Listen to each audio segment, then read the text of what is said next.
Stars, I'm a fool for your love.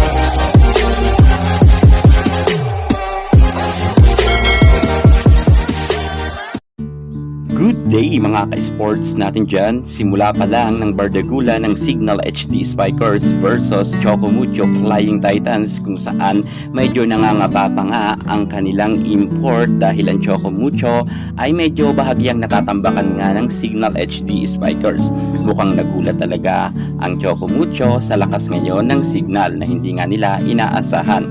Kahit meron nga silang Dindin Santiago Manabat ay hindi pa rin ito umuubra.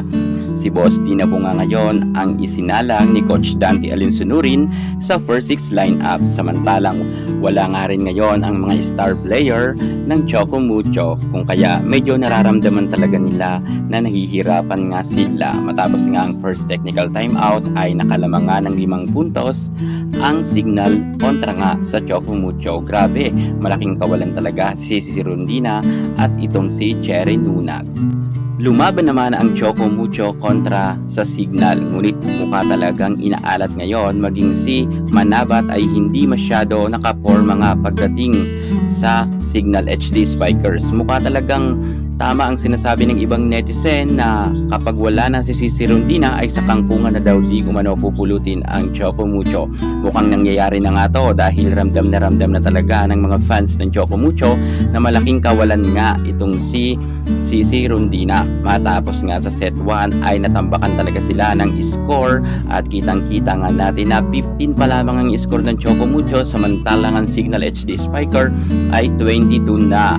Naging 16 naman ito sa pag-time out naman ng ating coach Shaq De Los Santos ay nagtuloy-tuloy na ang magandang nilaro ng Signal HD Spikers at napanalo nga nila ang laban sa set 1. Mukha talagang hindi dito makakaporma ang Choco Mucho at nangangamoy nga ang Choco Mucho na malalaglag nga pagdating sa finale. Mukhang malalaglag na sila sa Final 4. Kitang-kita kasi natin na hindi ganoon kalakasan ngayon ang Choco Mucho dahil wala nga si Rondina at talagang kitang-kita naman. Tingnan natin sa second set kung papalag pa ang kupunan ni Boss D.